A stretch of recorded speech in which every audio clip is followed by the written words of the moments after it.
just sit on the shelf after it had been collaboratively written by hundreds of employees. So Alameda County, again, is what you might call a confederacy of 20 agencies, totaling 9,000 employees. So we, as the Sustainability Office, one small department within one agency, had a big challenge ahead of us to implement this plan. How are we going to ensure that the 80 measures recommended in the Climate Action Plan were all implemented by 2020? We had a sense that a good place to start would be to bring together a group of agency directors who covered the major areas of operations of the county. So at that first meeting, we decided to present a proposal, which we thought made sense, have each agency of the 10 represented pick one initiative, and they would be responsible for that initiative over the next year. So how many of the 10 agencies at that meeting do you think jumped on that opportunity and said, we'll sign up, we'll take the initiative? Zero. So we had to really start over with our process. And we went back to the drawing board. And we really felt like we just had one more meeting with that group of executives to turn things around and show them some results. So our group had just taken a meeting facilitation training. And we had learned it's really crucially important to carefully design a process to ensure that the group feels ownership of the results of the meeting. So for our next meeting, we took a different approach. We more actively facilitated the process, and the goal, instead of each agency taking one initiative, was for the group as a whole to really share the ownership and select a group of initiatives that they, as a group, felt were the most important to move forward on over the next year. So I'm going to take you through a behind-the-scenes look at what we did at that one crucial 90-minute meeting.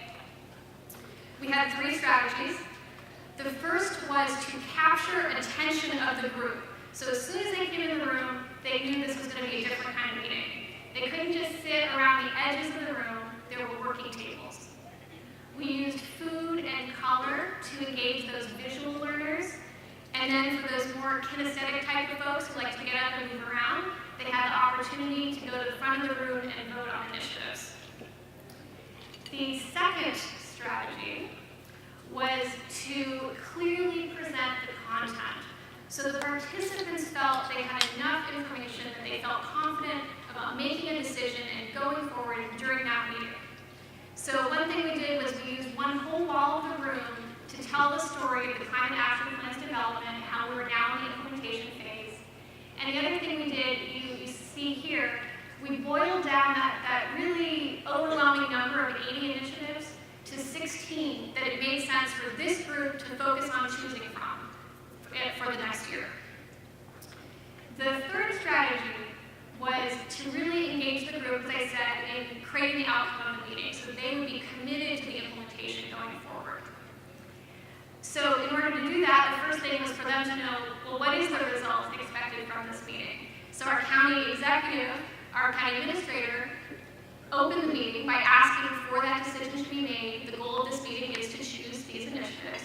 And you can see behind her, if we get the slide, there was actually a blank space on the wall. And so it visually showed, this space needs to be filled in by the end of the meeting with our decision. The other component of engagement is, again, to have the group decide for itself what the outcomes of the meeting. So one technique that we use to do that is called a focused conversation. This is a method developed by the Institute of Cultural Affairs, and it involves walking a group through a very laid out 4-step process. So in this case, this is an example of a conversation that we led after the group had gone up to the front of the room and done their voting. So there was a visual in the front of the room of all these different initiatives and red and green Post-its for how people felt about the initiatives, move forward or hold back. So the first level of the conversation is the factual objective level. What do you see? What patterns do you see in that voting? The second level is the emotional gut level reaction. And that's really important data too, as well as the factual data.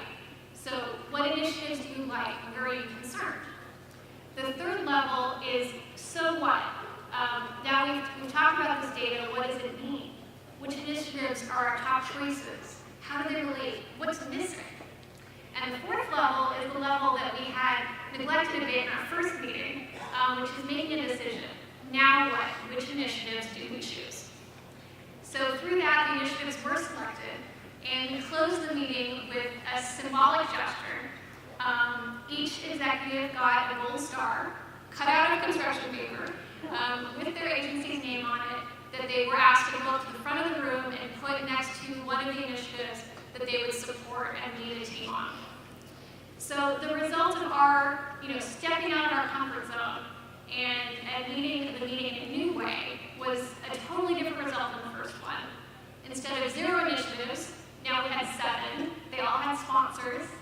And this one short 90-minute meeting, because we didn't put all that prep work into it, launched an effort where now there are 50 staff members from all across the county working on teams that are producing great results for the environment. And like Michael, please